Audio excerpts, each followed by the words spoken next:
한번 따라 하실까요? 구름 기둥과 불 기둥으로 인도하시는 하나님.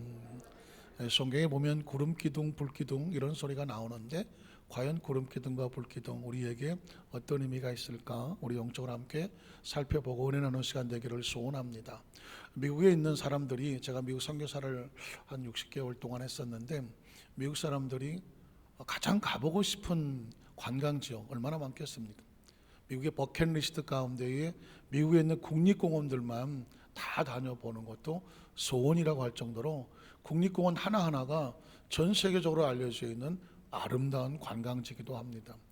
저는 여러분에게 미국 서부에 있는, 여러분도 아실 만한 관광지 사진을 하나, 국립공원이죠, 사진을 한번 보여드리기 원하는데, 제일 먼저 보여드릴 사진은 그랜드 캐니언이라고 하는 것이죠. 아마 가보신 분도 계시겠지만 실제로 가보면 상상할 수 없는 넓은 지역에 저런 모양을, 캐년이라고 하는 협곡이거든요. 협곡, 깊이 패여져 있는 곳인데 지질학상 20억 년이 넘었다 이렇게 표현하기도 합니다. 그런데 캐년을 가다 보면 또 그 다음 장면에 요세미티라고 하는 아름다운 국립공원이 있습니다. 여러 장면이 있는데 그 중에 하나는 아름다운 폭포가 아주 장관이고요. 뿐만 아니라 제가 기억나는 것은 뭐냐면, 땅에서부터 뜨거운 온천이 올라오는데 가끔씩 가다가 시간 20분 간격으로 쭉 하고 올라오면 20-30m 정도로 뜨거운 물기둥이 솟아올라요. 잘못하면 되겠죠. 거기서 그런 장면을 보는 장면이 요세미테 국립공원이 있고요. 그 다음 장면을 보면 여긴 다 아실 것 같아요. 베이거스라는데, 어떻게 알기는 라스베가스 그런 마치 도박장이 걸로 이미지되어 있지만 사실상은 도박장은 일부에 지나지 아니하고 그 사막에 저런 도시를 만들어서 전 세계에서 유명한 건물들을 모양을 띠고 전 세계 유명한 호텔들은 다 저기 있죠. 저기 보이는 것은 마치 음악에 춤을 추는 분수의 모습으로 벨라지움 호텔의 모습을 보여주고 있는 것이고, 저 전망대 꼭대기에는 말이야 이렇게 왔다 갔다 하고 타는 놀이터 같은 게 있어서 굉장히 두렵기도 한 그런 전망대의 모습이 있습니다. 또 라스베가스뿐만 아니라 그 다음 장면을 보면은 세코야 국립병원이라고 샌프란시스코를 가는 쪽에서 금문교를 건너서 그쪽에 가보면 저렇게 큰 나무들로 되어 있는 국립공원이 있는데, 마침 사진 속에서 어떤 좀 여성이 서 있는 사진을 찍힌 챕터를 해왔는데 사람보다 사이즈가 얼마나 큰지 가인 좀 볼 수가 있겠죠. 저런 나무가 두 그루만 있어도 가서 봐도 참 신기할 텐데 저런 나무가 저 산에는 꽉 차 있습니다. 가서 보면 울창한 숲을 이루고 있어서 저도 가서 봤는데요, 나무가 두렵기는, 나무한테 쫄려보긴 처음입니다. 워낙 크니까 이게 빨리 나가야지, 이것들한테 밀린다 이런 생각이 들 정도로 엄청난 공원이 있고요. 사실은 이런 공원들은 나무가 멋있든 폭포가 멋있든 또 야경이 멋있든 그리고 협곡이 멋있든 이런 것들은 얼핏 보면 진짜 보이는 그대로고 입을 딱 벌리게 하는 국립공원의 아름다움이 있는데, 그 다음 장면에 보면 이건 더 유명한 공원이거든요. 한번 보시겠습니까? 데스밸리라고 하는 데스밸리 내셔널 파크 하는 국립공원입니다. 그런데 얼핏 보기에 저 가고 싶습니까? 안 가고 싶은 생각이 들겠죠. 왜냐하면 저 사진은 물론 일부기는 하지만은 데스밸리라고 하는 건 아시겠지만은 죽음의 계곡이라고 하는 것이거든요. 죽음의 사막입니다. 초창기 원주민들과 아메리카 원주민들과 그리고 서부를 개척하는 사람들이 저기 못도 모고 들어갔다가 거의 살아남은 사람이 없습니다. 왜냐하면 저 지역이 지표면보다 조금 낮게 되어 있고 낮에는 한 50도, 60도가 평균입니다. 한때 기록상에 80도까지 올라갔다는, 상상할 거의 끓는 지경과 같은 것이죠, 그 지역이. 그리고 밤에는 또 엄청나게 온도가 떨어지니까 일교차가 30-40도 이상 돼버리면 정신을 못 차리고, 그러니까 사람이 들어갔다가 길을 못 찾고 그냥 그곳 헤매다가 죽어서 나오지도 못하니까 그 이름을 뭐라고 붙였으면 데스밸리라고 하는 것입니다. 그런데 저곳에 가보면 실제로 들어가서 살 수만 있다면 너무나도 아름다운 광명을 보게 됩니다. 저도 그곳에 한 2번 정도 가보았는데 저기는 모래들이 색깔이 잘 보이지는 않지만 실제로 가서 보면 모래사막이요, 어떤 건 빨갛고 어떤 건 핑크색이고 어떤 새파랗고 초록색이고 보라색이고 무지개 색깔같이 모래 색깔이 다 달라요. 어떻게 이럴 수 있느냐라고 알아봤더니 모래 성분에 따라서 색깔이 다른 것이라고. 그리고 저 데시벨에서 바라보는 밤하늘의 야경은 이루 말할 수 없는 게 하늘의 별이 진짜 코앞에 있는 것처럼 보여진다는 것입니다.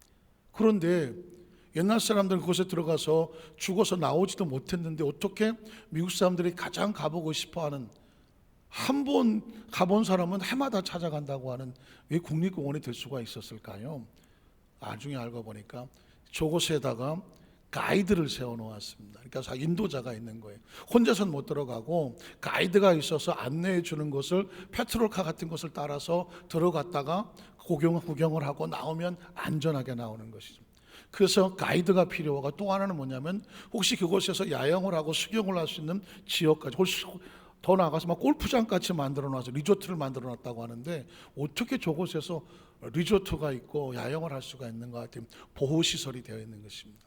그러니까 환경적으로 볼 때는 정말 죽음의 계곡 같은데 두 가지만 있으면 되더라고요. 인도자가 있고, 그 지역을 들어갔다 살아나오는 질을 아는 인도자가 있고, 그곳에 보호처소가 있고 보호자가 있으면 저런 죽음의 계곡도 가장 최고의 아름다운 국립공원이 되어서 사람들이 해마다 찾는 곳이 되기도 한다는 것입니다. 저는 저곳을 가보고 나서 1996년에 성지순례를 갔다가 이 의문이 생겼는데, 그 의문에 해답을 찾게 되었습니다. 혹시 성지순례 가보시면 아시겠지만 이집트 국경을 넘어서 이스라엘 넘어오게 되면 조금 지나다 보면 이제 광야를 지나가게 되거든요. 광야를 지나서 저 예루살렘 쪽으로 올라가야 되는데, 그 당시에 제가 보니까 벤츠 리무진 버스를 탄 것 같은데 한 8시간 9시간을 그냥 사막만, 모래 사막만 지나가는 것입니다. 맨 처음에는 야, 여기가 이스라엘 백성들이 광야를 지나갔던 곳이구나, 얼마나 힘들었을까, 쭉 기도도 나와요. 그렇게 한 3-4시간 가다 보면 아휴, 이거 언제 끝나나 막, 나중에는 졸다가 어쩌다 이렇게 하다 보니까 한 8시간이 지났는데 그 광야를 지나가. 그때 제 마음속에 이런 험악함, 아무것도 없는 광야 사막을 지나가게 하시니 이스라엘 백성들이 정말 원망 불평할 만하겠다. 그냥 어쩌자고 하나님은 이런 광야 이스라엘 백성들을 그렇게 끌고 가셨을까. 그런데 데스밸리를 가보니까 환경의 문제가 아니더라고요. 오히려 그 죽음의 계곡 같은 곳이 인도자와 보호자가 있으니까 생애 최고의 정말 아름다운 장면이 그곳에서도 펼쳐지고 있는 것을 발견하게 됐습니다. 그리고 이스라엘 백성들이 광야를 지나가는 것은 고통스럽기만 하고 죽음과 원망과 불평의 장소 같은데, 하나님은 왜 그들을 끌고 가셨을까? 알고 봤더니 광야에 이스라엘 백성들을 보호하시는 보호자가 있었습니다. 그리고 인도자가 있었던 것이에요. 그러니까 광야가 문제가 아니라 아무리 힘들고 어려운 상황을 만난다고 할지라도 누가 있으면, 인도자가 있으면, 그리고 나를 보호하는 보호자가 있으면 어떤 환경과 여건도 우리가 두려워할 것이 아니라 관광지가 되더라는 것입니다. 그러니까 이스라엘 백성은 광야를 지나가서 얼마나 힘들었을까 하지만 하나님께서 숨겨놓으신 인도자와 보호자가 있었으니 바로 구름기둥과 불기둥이라는 것입니다. 이 구름기둥과 불기둥이 있으면 광야는 더 이상 광야가 아닙니다. 내 생애 최고의 관광지가 되어지는 것이고 하나님과의 아름다운 경험을 할 수 있는 축복과 간증이 되는 줄로 믿습니다. 우린 첫 번째로 구름기둥과 불기둥으로 인도하시는 하나님의 모습을 발견합니다. 성경은 뭐라고 기록을 할까요? 출애굽기 40장 34절로 35절에 보면 구름이 회막에 덮이고, 회막은 성막을 말하는데 하나님이 만나주시는, 만날 회자를 쓰면 회막이 되고, 그냥 가죽으로 쓰는 것을 성분을 말하면 장막이 되고, 거룩함을 말하면 성막이 되고, 다 같은 말입니다. 자, 그런데 홀리 텐트라고 말하는 성막인데 하나님이 만나는 의미였을 때 회막이라고 말하는 거죠. 회막에 덮이고 야훼 영광이 성막이다. 이번엔 홀리 텐트, 거룩한 성막, 같은 말입니다. 성막에 충만함에 모세가 회막에 들어갈 수 없어. 하나님과 늘 만나던 회막인데 들어갈 수 없었던 이유가 뭐냐면 하나님의 영광이 충만하니까. 죄 있는 인간이 하나님을 만날 수가 없죠. 구름이 회막 위에 덮이고 하나님의 영광이 성막에 충만함이었다. 이 한 구절 속에서도요, 신약시대 크리스찬들이 얻은 축복을 나올 수 없는, 구약시대는 어느 누구를 막론하고 하나님 앞에 들어가서 만날 수 있는 사람은 1년에 한 번 대제사장밖에 없었습니다. 그러나 오늘 우리는 매 주일마다 또 예배 때마다 예수 그리스도의 십자가 보혈을 의지하여서 하나님 앞에 언제든지 나올 수 있다. 믿으십니까? 요즘 자주 만나고 계십니까? 혹시 뜸하십니까? 난 요즘 하나님과 아주 자주 기도하고 자주 만난다. 요즘 좀 뜸하다. 요즘 뭐 별거 한다. 별거 한다. 여러분 신앙생활에 하나님과 관계를요 잘 생각해 보셔야 돼요. 난 하나님과 지금 동행하는가? 요즘 좀 서먹서먹한가? 아니면 요즘 별거 중인가? 신앙생활에 가장 무서운 것은 하나님과 나와 관계의 거리입니다. 하나님과 멀어서 살 수 있는 존재는 없어요. 우린 예수 그리스도를 통해서 하나님과 함께하는 축복을 받은 줄로 믿습니다. 그래서 매 순간 여러분 나와 하나님과의 관계 거리를 늘 생각을 하셔야 됩니다. 모세가 하나님 앞에 나아갈 수 없었습니다. 왜냐하면 아직은 그 인간이 하나님의 거룩함 앞에 다가설 수 있는 길이 없었기 때문입니다. 그 다음 절 보면 그런데 구름이 성막 위에 떠오를 때, 이게 이제 36절이 광야를 통과하게 하시는 하나님의 목적입니다. 구름이 성막 위에 떠오를 때는, 다시 말해서 구름이 움직일 때는 뭐 할 때냐? 이스라엘 자손이 따라서 같이 움직일 때, 그 모든 행진하는 길에 앞으로 나아갔고, 그러면 그 다음 절을 보면 뭐라고 말합니까? 구름이 스톱하고 떠오르지 않을 때는, 움직이지 않을 때니까 떠오르는 날까지 그 자리에서 머무르지 아니하고 나아가지 아니하였다는 것입니다. 가만히 이 모습을 보면, 혹시 군대 생활을 하시는 분 처음에 들어가면 훈련소에 가서 제식 훈련이라는 걸 하거든요. 아마 연세가 좀 들으신 여성분들은 고등학교 다닐 때, 여고 다녔을 때에 교련 해보셨습니까? 예. 그래서 군사훈련을 여자 고등학생들도 했거든요. 그 군사훈련을 할 때 제일 먼저 하는 것은 제식훈련입니다. 앞으로 가, 뒤로 돌아 가. 처음에 가면 그거 시키는 거거든요. 좌양좌, 우양우 뭐 하면서 구령부처럼. 왜 군인들은 제일 먼저 가자마자 이 제식훈련을 시킬까요? 단체 행동과 명령에 같이 일사불란하게 움직일 수 있도록, 군의 작전에 전쟁에 나간 사람이 자기 마음대로 달려가지 아니하고 명령에 따라 움직이는 것처럼, 그래야 살기 때문에 그런 것입니다. 광야에서 마찬가지입니다. 광야에서는 내 마음대로 갔다가, 아까도 말했지만 데스밸리 같은 건 그냥 호기심에 들어가서 살아나오지를 못하거든요. 광야는 혼자 들어가면 죽는 것입니다. 때문에 가이드가 있어야 되거든요. 인도자가 있어야 되는데, 구름기둥과 불기둥은 가이드가 되는 것입니다. 그가 가는 곳에 따라가면 안전하고, 그가 서는 곳은 같이 서야 안전해. 여기서 간격이 나와요. 구름기둥이 막 가는데 난 여기 더 있다 갈래, 멀어지기 시작하면 살까요 죽을까요? 죽는 거죠. 그리고 아니 구름기둥이 서 있는데도 불구하고 나 오늘 급한데 내가 먼저 가야 되겠는데 라고 구름기둥을 벗어나면 어떻게 될까요? 역시 죽는 것입니다. 인생은 그렇습니다. 저와 여러분이 이 땅에 태어나서 삶을 살아간단 말이죠. 뭐 100년, 200년도 사나? 살아가는데 어떻게 살아야 되느냐? 보통은 내 마음대로 살고 싶죠. 내 마음대로 살 수 없는, 사회에서 정한 것을 법이라고 말하는 것이고, 어느 단체에서 말하는 건 규칙이라고 말하는 것인데, 이 모든 것들은 지켜야만 안전하게 되어 있습니다. 이 우주 안에서의 규칙과 법은 뭐냐? 하나님이라는 것입니다. 믿으십니까? 인생을 창조하여 만드신 하나님께서 저와 여러분에게 앞으로 나아가고 서야 될 것을 광야 훈련을 통해서 훈련을 시키고, 이제 가나안 땅에 들어가면 주어지는 여건을 내 마음대로 하지 말고 하나님의 말씀에 따라 훈련받은 대로 해나가라. 이게 지금 우리를 훈련을 시키고 있는 모습이라는 것입니다. 출애굽기 40장 36절로 3절, 그 다음 절 한번 볼까요? 성경 구절 한번 볼까요? 자, 구름이 성막에 떠오를 때는 이스라엘 자손이 그 모든 행진하는 길에서 앞으로 나아갔고, 구름이 떠오르지 않을 때는 떠오르니까 나아가지 아니하였으며. 자, 이 말씀, 그는 너희보다 뭐합니까? 이렇게 한 것은 먼저 그 길을 가시며 장막 질 곳을 찾으시고. 그러니까 구름은 먼저 방향을 찾았기 때문에 가는 거거든요. 여기 머물러 여기서 사셨으면 좋겠다, 장막 짓고 찾으시는 것이고. 그래서 밤에는 어떻게 합니까?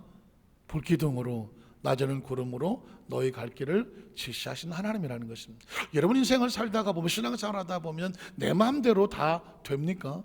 제가 이 말씀을 가만히 묵상하다가 손뼉을 치면서 그래, 그거였어. 제가 가만히 생각해 보니까는 학교 다닐 때도 난 이렇게 가고 싶은데 이쪽이 닫히고 저쪽이 열릴 때도 있더라고요. 직장생활을 할 때도, 뭐 대학을 갈 때도 있고, 직장생활 할 때도 나는 여기서 계속 근무하고 싶은데 갑자기 이쪽으로 발령을 나요. 그래서 막 고민하고 힘들었던 경우도 있어요. 군대 생활할 때도 마찬가지입니다. 여기서 계속 있었던 거예요. 갑자기 전혀 다른 분대로 병가도 다른데 그쪽으로 보내더라고요. 막 가서 선배한테 투덜대기도 하고 왜 이렇게 하느냐고 했었어요. 그랬던데 그때는 그것 때문에 고민도 하고 속도 상하고 마음도 아팠습니다. 사실은 목회하는 과정 속에서도 갑자기 선교사의 명령을 받고 가게 되고, 선교지에서 또 이제 있다 보니까 다시 귀임을 하고, 가만히 보니까는 목회 생활 속에서도 하나님께서 너 여기 가 그러면 가야 되고, 스톱하면 스톱이었던 거예요. 그런데 인간이기 때문에 어떻습니까? 여기 있고 싶은데 자꾸 절로 가라고 하고, 또 저기 가고 싶은데 너 여기 있고 싶으라고 하고.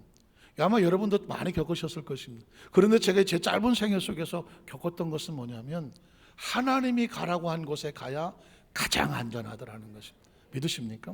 내가 아무리 움직이고 싶어도 하나님께서 머물라고 한 곳에 머물러 있으면 그게 안전한 것입니다. 제가 일찌감치 그걸 깨닫기 때문에 저는 그랬습니다. 하나님께서 또 이쪽으로 움직이신다? 가보면 내 생각에는 별론 것 같지만 가보면 더 좋아. 그래서 여러분에게 자신 있게 말씀을 합니다. 하나님께서 어떤 방향을 정하실 때에 인생에 난 이렇게 하고 싶은데 하나님 이렇게 하라고 하면 하나님의 말씀에 순종하십시오.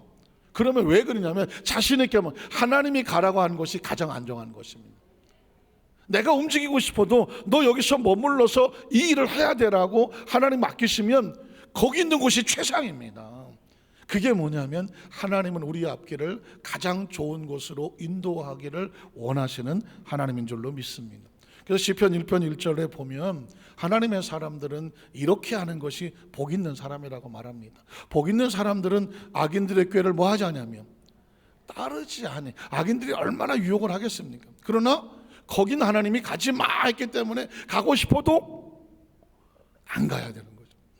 하나님이 없다고 하는 사람은, 여러분 크리스천 이 세상을 살면서 피해야 될 세 사람이 뭐냐? 하나님이 없다고 자기 마음대로 사는 악인은 절대로 같이 하면 안 됩니다.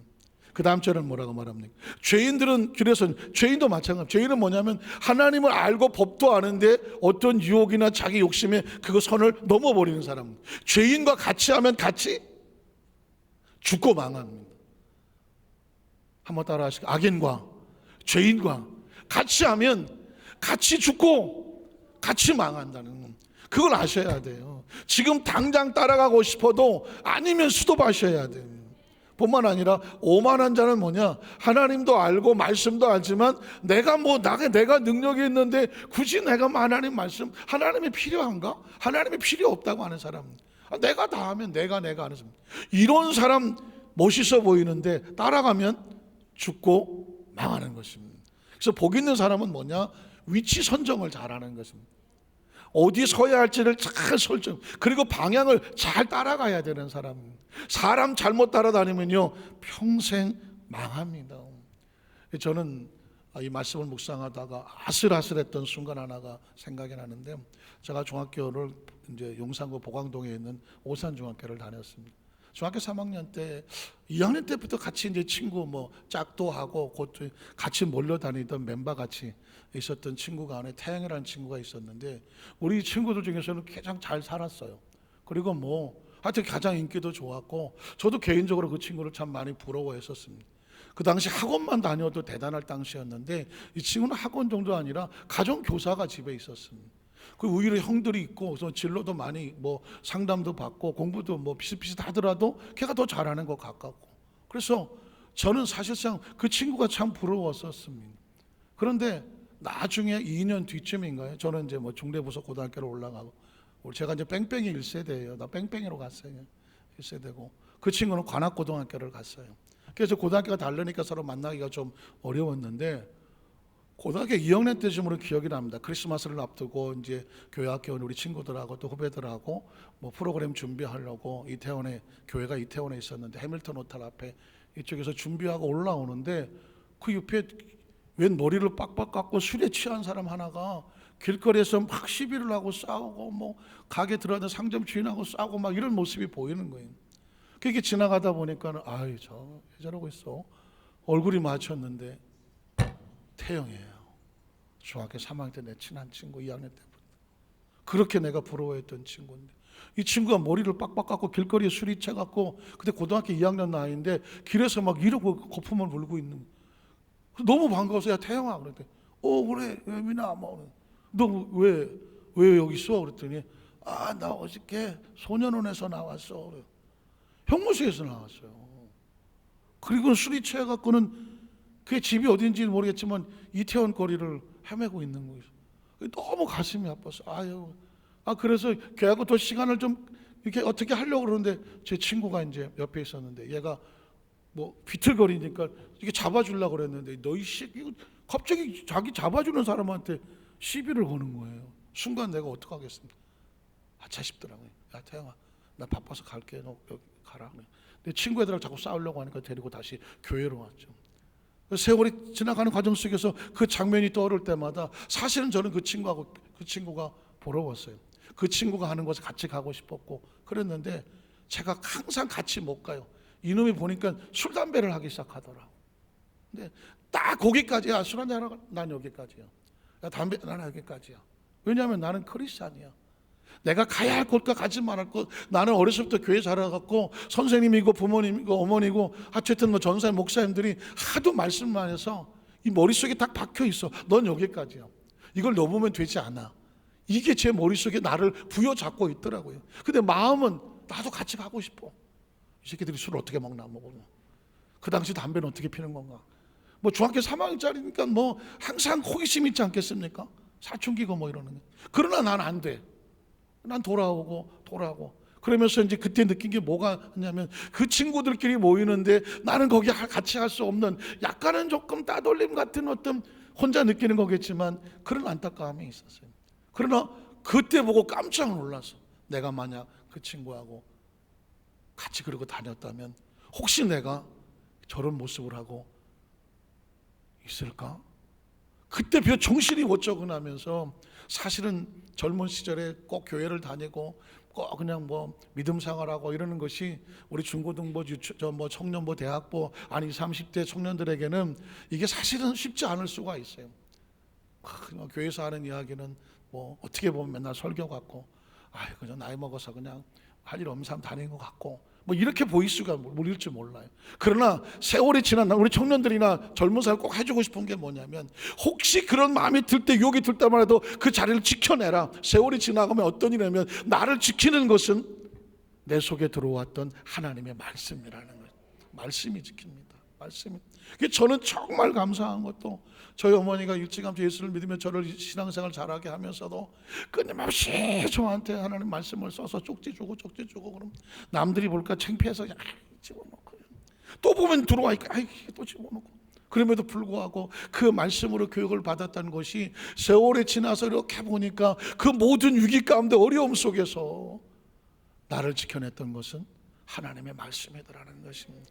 그래서 오늘 그 말씀이 뭐냐? 구름 기둥과 불 기둥과 같이 우리를 인도하여 하시는 것입니다.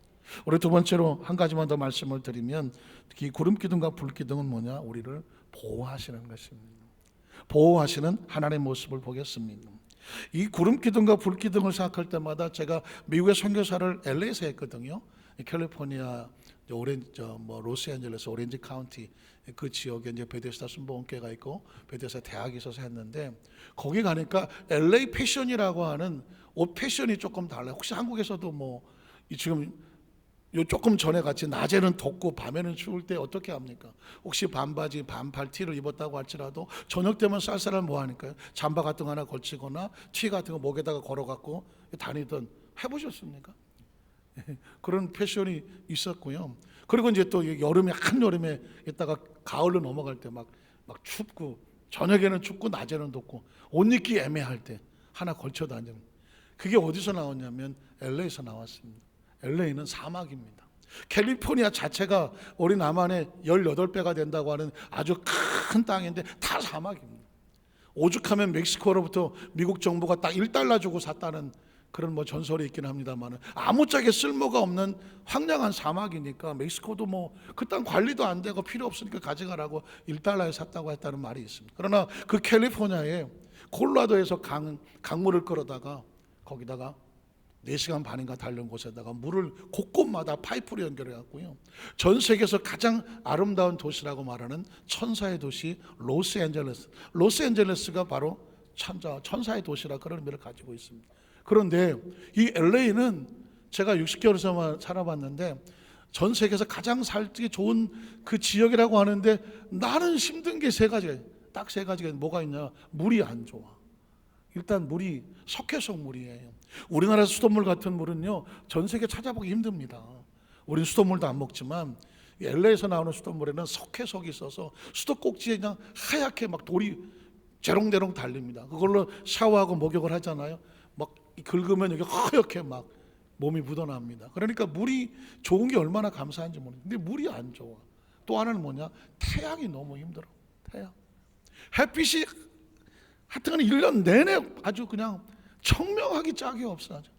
어저께인가에 날씨가 너무 좋았죠. 가을 하늘 너무 좋다고 그랬는데 LA는 1년 내내 그래. 그러니까 막 햇빛이 따가워서. 그래서 우리는 그런 날씨가 좋다고 말하지만 LA에서는 어떤 날씨가 좋으냐? 하늘에 구름이 쫙 끼면, 이야, 날씨 좋다. 아, 좋다 날씨. 그래서 저는 지금도 날씨가 구름이 쫙 끼면 오늘 좋은 날씨인데, 그러나 한국은 날씨가 만약에 구름이 끼면 날씨가 찌부둥하다 이렇게 생각하잖아요. LA는 안 그래요. 하도 태양이 뜨거우니까. 그래서 저는 그 비에 태양을 피하는 이런 노래 좋아합니다. 별로 반응이 없어. 아니, 그리고 근데 또 하나는 뭐냐면 일교차가 심해요. 일교차가 40도까지 올라가요, 낮에. 여름에는. 그리고 새벽엔 10도가야. 그 10도만 돼도 추워서 새벽 예배 갈 때 파카에다 잠바에다 털모자 장갑 쓰고 가야 됩니다. 왜냐하면 낮에 40도까지 올라가 보세요. 정신없습니다. 너무 뜨겁죠. 저녁에 20도, 13, 10도 내려가 버리면 추워서 견딜 수가 없어요. 그러니까 어떻게 합니까? 잠바 털이나 갖다 항상 여기다 메고 있다가 저녁 되면 들쳐 입기를 시작을 하고 그렇게 되는 것이거든요. 자, 그러면 이 LA가 바로 사막에 대한 전형적인 분. 낮에는 뜨거워서 견딜 수가 없고 밤에는 추워서 견딜 수 없는 하루의 일교차가 그렇게 시작되는 곳인데, 여기에 필요한 게 뭘까요? 하늘엔 구름이 필요한 거예요. 그래서 날씨가 좋다고 말하는 거예요. 밤에는 뭐가 필요하냐면요, 난로가, 불기둥이 필요해요. 몇 년 전에 LA 갔다가 희한한 걸 발견했는데, 한국 사람은 기가 막힙니다. 한국 사람들이 모이는 쇼핑몰에 갔더니 옛날 전통 난로 있잖아요. 그 전통 난로 장작에서 하는 것에다가 위에다가 수에 파이프를 높게 올려놓으니까 불꽃이 올라가니까 마치 불기둥처럼 보이더라고. 이거 구름기둥, 불기둥. 거기에 그냥 사람들이 모여서 따뜻하게 밤에 추우니까 하더라고요. 하나님께서 이스라엘 백성들을 광야를 지나가게 할 때 그 뜨거운 때약과 밤의 추운 추위에 딱 두 가지를 준비한 게, 그래서 구름기둥과 불기둥이 필요합니다. 한국 같은 날씨에 구름기둥, 불기둥은 별로 그게 필요한가 하지만 사막에서는 생명을 살리는 게 구름기둥과 불기둥입니다. 그래서 성경이 이렇게 말하는 것입니다. 신명기 1장 33절을 보면, 그런 너희보다 먼저 그 길을 가시며 장막 칠 곳을 찾으시고 밤에는 불로 낮에는 구름으로. 이런 사막을 가보지 않으면 시적으로 들리죠. 밤에는 불로 낮에는 구름으로 너희 갈 길을 지시하신다. 그러나 사막을 경험해 본 사람은 밤에는 불로 생명이죠, 낮에는 구름도 생명입니다. 시편 103편 13절로 14절에 보면 그렇게 하시는 이유가 있습니다. 우리의 연약함을 아시기 때문에. 아버지가 자식을 긍휼히 여김과 같이 야훼께서는 자기를 경외하는 자를 긍휼히 여기신다. 이유가 뭔지 아십니까? 그 다음처럼 그가 우리의 뭘 하실까요? 체질을 하시오. 전 여기서 눈물이 나 견딜 수가 없습니다. 하나님은 슈퍼맨이잖아요. 전지전능하시며 그분에게는 연약하고 모자라는 게 없잖아요. 그러나 우리는 단지 먼지뿐임을 기억하고 흙으로 지어져 있기 때문에 너무 추워도 못 견디고요, 너무 더워도 못 견디고요, 너무 힘들어도 못 견디고요, 너무 배고파도 못 견디고요, 너무 졸려도 못 견디고요, 누가 나를 괴롭혀도 못 견디고요, 슬퍼도 못 견디고요. 인간은 살아갈 수 있는 조건이 어느 한계밖에 없어요. 한계밖에 없어요. 그런데 하나님께서 우리를 어떻게 여기냐면 그 연약함을 헤아리신다는 것입니다. 헤아려. 광야 너무 춥지? 불기둥을 세워주시는 거예요. 낮에 너무 뜨겁지? 구름으로 막아주신다는 얘기는 뭐냐면 우리 형편 처지를 다 알고 계시기 때문에 그 아픔과 슬픔까지도 끌어안아 우리를 안전하게 하기를 원하시는 분이 하나님인 것입니다. 저는 제가 설교자고 목회자지만 한때는 성도들이 너무 마음 아프고 연민과 불쌍함이 있더라고. 저 자신도 마찬가지지만 하나님 보세요. 우리가 흙덩어리인데요, 먼지 덩어리인데요, 이 연약한 존재가 죄를 어떻게 싸워 이겨요? 진짜 악하고 힘든 사람들 어떻게 그들과 싸워서 이겨요? 경제적으로 환경적으로 정말 힘들고 어려울 때, 어떤 질병에 만나서 육체가 너무 힘들 때 하나님 우리 연약함으로 못 견뎌요. 그런데 이 말씀을 묵상을 하게 하시는 것입니다. 하나님은 너의 눈물을 하신다. 네가 서러울 때, 네가 억울할 때, 네가 속상할 때, 어쩔 줄 모를 때, 방황할 때, 낙심할 때, 너무 두려울 때, 앞이 막혔을 때, 사방이 막혔을 때, 외로울 때, 배신당할 때, 배반당할 때, 어쩔 줄 모를 때 하나님이 너를 멀리 두는 게 아니라 너의 체질을 아셔서 사람이 자기 아들을 낳는 것처럼 그때는 내가 너를 안고 있는다. 사랑하는 성도들은 기억하십시오. 내가 견딜 수 없을 때는 하나님 나를 어떻게 하신다? 안고 가신다. 한번 따라 하실까요? 내가 정말 견딜 수 없을 때는, 한 발짝도 못 뛰어올 때는 하나님이 안고 가신다. 하나님이 안고 가시. 걸을 수 있으면 손잡아 주시겠죠. 걸을 수.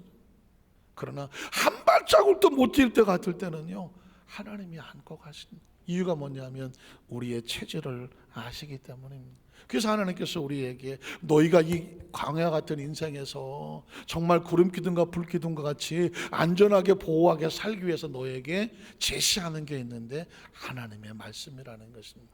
말씀을 붙잡고 말씀만 따르, 말씀보다 앞서지 말고 말씀보다 뒤로 물러가지 아니하면 너희 삶은 안전하다. 왜? 안고 가시니까. 그래서 여러분, 이스라엘 백성들은 끊임없이 자기 자녀들에게 이런 교육을 시킵니다. 신명기 6장 1절로 3절에 보면 이는 곧 너희 하나님 야훼께서 너희에게 가르치라고 명하신 명령과 규례와 법도라. 너희가 건너가서 차지할 가나안 땅에서 이대로만 행하라. 너와 내 아들과 내 손자들이 평생에 내 하나님 야훼를 경외하며 내가 너에게 명한 그 모든 규례와 명령을 지키게 하기 위한 것이며, 하나님의 마음이 뭔지 아십니까? 내 나를 장구하게 하기를 원합니다. 하나님 우리 체질을 연약한 걸 아시는데 그 연약함대로 내버려 두지 아니하고, 연약한 체질이지만 난 내가 뭘 원하느냐? 내가 장수하고 장구하여 네가 마음껏 꿈과 비전을 펼치며 그것을 이루며 행복해하는 모습을 보고 싶다라는 것입니다. 보고 싶다. 혹시 부모님들 이런 마음 가질까요? 내 자녀가 자기가 하고 싶은 것, 그 꿈을 이루어서 행복하는 모습을 보는 것, 이게 부모의 행복이 아닐까요? 모든 부모가 그럴 거예요. 하나님 우리의 자녀가 자신이 가지고 있는 비전과 꿈을 가지고 행복하게 살게 하여 주시옵소서. 그것을 볼 수 있게 해 주시옵소서. 그게 부모예요. 아주 어린 아이를 뒀던 장성한 아이를 뒀던 부모는 자기 아이가, 자녀가 행복해하는 모습을 바라보는 게 최고의 행복이더라고요. 하나님의 행복은 뭔지 아십니까? 자기 백성들이 장구하여 하나님 안에서 행복한 모습을 하나님이 보실 때 가장 행복하리라고 저는 믿습니다. 그 다음 절을 보면 그래서 이스라엘에 듣고 삼가 그것을 행하라. 그리하면 내가 뭘 받습니까? 복을 받고 내 조상들의 하나님 야훼께서 내게 허락하신 것 같이 젖과 꿀이 흐르는 땅에서 내가 크게 뭐하리라? 번성하리라. 제가 늘 설교하지만 제가 설교하는 설교의 포인트와 설교의 목적은 뭔지 아십니까? 하나님의 마음 전하기. 우리 성도들에게 하나님의 마음을 전하는 거거든요. 그런데 이 성경 속에 보면 하나님의 마음은 네가 장구하기를 원하고, 네가 크게 번성하기를 원하고, 네가 복을 받기를 원하고, 내가 너를 어떻게 만들었는데, 어떻게 이 땅에 태어나게 했는데, 아무리 힘들고 어려운 광야를 지난다고 할지라도 결코 홀로 두지 아니하고 안고 가고 품고 갈 건데, 내가 너를 보호할 건데, 내가 너를 지킬 건데, 그 힘들게 살아온 삶이 아름다운 관광지가 되게 할 건데, 최고 행복의 삶이 되게 할 건데, 뒤돌아보면 그때 그 모습은 참 아름답고 축복된 추억이었다. 이 고백을 누가 원하냐면 하나님께서 원하시는 줄로 믿습니다. 신명기 6장 16절로 17절도 같은 말씀입니다. 너희가 마사에서 시험한 것 같이 너희 하나님 야훼를 믿지 못해서 불신하지 말라는 것입니다. 의심하지 말라는 것입니다. 너희 하나님 야훼께서 너희에게 명하신 명령과 증거와 규례를 말씀만 삼가 지키며 야훼께서 보시기에 정직하고 선량한 길을 가라. 하나님을 따라가라. 그래야만 내가 무엇을 받습니까? 복을 받고 그 땅에 들어가서 야훼께서 모든 대적을 내 앞에서 쫓아내시겠다고 내 조상들의 맹세하신 아름다운 땅을 어떻게 하리라? 차지하리라. 차지하리. 사실 이 땅은요, 가나안 땅은, 축복은 우리가 들어가는 것이 아니라 하나님이 들어가게 하시는 것입니다. 솔직히 말해보자고요. 우리가 살아갑니까? 하나님이 살게 하십니까? 살게 하시는 거예요. 이만큼 살아보면 뭐 많이 산 것도 아니지만 그때 난 죽었어. 그런 순간이 얼마나 많은, 그때 내가 죽었으면 진작 죽었을 거야, 그런 생각이 아마 경험이 없으신 분들이 없을 거예요. 그러나 기억하십시오. 하나님이 살게 하셔서 앞으로도 마찬가지입니다. 우리가 80, 90 뭐 내 마음대로 살겠습니까? 살게 하셔야 산다는 하나님의 축복은 차지하게 하시는 것인 말씀과 같으니라. 시편 121편 1절로 8절 말씀을 함께 봉독하고 마치려고 하는데요, 시편 121편 1절로 8절도요 그냥 읽으면 시적으로 들리지만 광야를 생각하면서 이 말씀을 읽으면 그래서 이 말씀을 하시는구나 알게 됩니다. 내가 산을 향하여 눈을 들리라. 나의 도움이 어디서 올꼬? 나의 도움은 광야야. 사막에 아무것도 없습니다. 어디서 오냐면 하늘에서 와야 되는, 천지를 지으신 야훼에게서로다. 야훼께서 너를 실족하지 아니하게 하시며 너를 지키시는 자가 졸지 아니하지. 광야를 지나가면서 내가 넘어지거나 나를 지키는 자가 졸아버리면 나의 죽음과 같습니다. 그 다음 절을 보면, 그래서 이스라엘을 지키신 이는 졸지도 아니하시고 주무시도 아니하시리로다. 야훼께서 너를 지키시는 일, 너의 프로텍터입니다. 지키시는 보호자거든. 야훼께서 내 오른쪽에서 너의 뭐가 되신다? 그늘이 되신다. 사실상 우리나라 사람들이 하나님 우리 그늘이래 별로 잘 감동을 못합니다. 그러나 사막에서 그늘은 생명이거든요. 구름 기둥에는 그늘이 졌다는 얘기는 우리를 살리는 거기 때문에 야훼께서 너의 그늘, 생명과 프로텍터, 보호자가 되시며, 낮에 해가 너를 상하게, 낮에 해가 해를 상하게 한다는 게 뭘까요? 사막의 해는 죽음과 같기 때문에, 그래서 그곳에서 우리를 보호하시며, 밤의 달은 뭘까요? 그 엄청난 추위가 너를 해치지 못하게 구름기둥과 불기둥으로 지키고 보호하셨다는 것을 말씀하는 것이죠.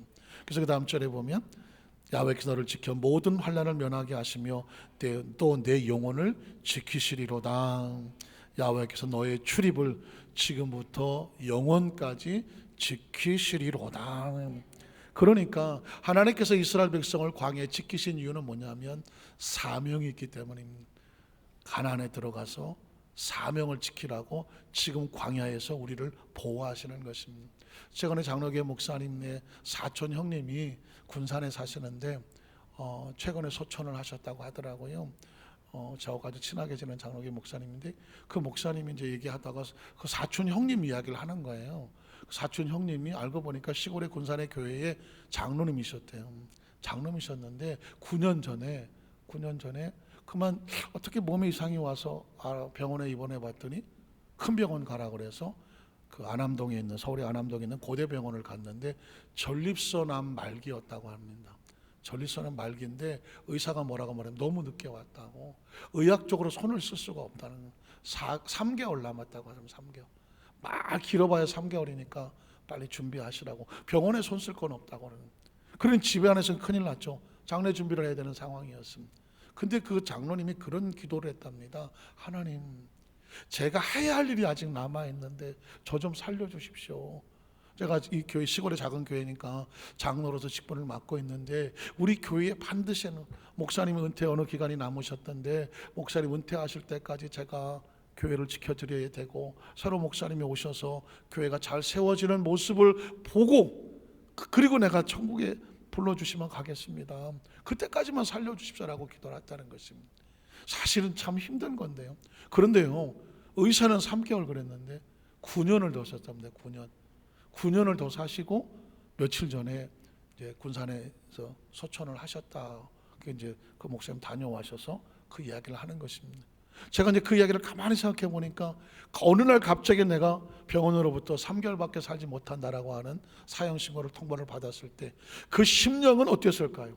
아마 처참한 인생의 그런 광야도, 그런 광야가, 사막도 그런 사막도 엄청난 죽음의 궤고로 떨어졌을 것입니다. 그런데 거기서 그분이 뭘 넣냐면 하나님 앞에 사명을 위해서 생명을 구했더라고요.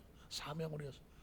나에게 생명을 주시면 내게 맡겨진 직분과 교회를 지키면서 온전히 되는 모습을 거기까지 하고 제가 하나님께로 가겠습니다. 그러니 그 9년을 살려주시는 동안에 그 하루하루가 어떻겠습니까? 하루하루가 날마다 하나님의 은혜로 살았겠죠. 그래서 한시라도 정말 그 교회와 성도와 목사님과 그리고 교회 발전을 위해서 장로로서의 그 사명을 최선을 다하려고 하지 않았겠습니까? 그런데 그렇게 헌신하신 기간을 9년을 더 사시고 교회를 잘 지켜놓으시고 그리고 며칠 전에 초청을 하셨다는 얘기 들었습니다. 저와 여러분 인생을 살아가면서 사실상 우리의 생명의 목적은 사명에 있거든요. 사명을 가진 자는 광야 어디를 가더라도 하나님 지키시고 보호하시는 것입니다. 우리 여두순 반상교회 성도들이 이 사명을 붙잡고 나가서 그 사명이 하나님 앞에 올바라서 하나님이 안고 품고 지켜나가시는 축복이 함께 하시기를 주님의 이름으로 축원합니다. 기도하겠습니다. 하나님 아버지 감사합니다.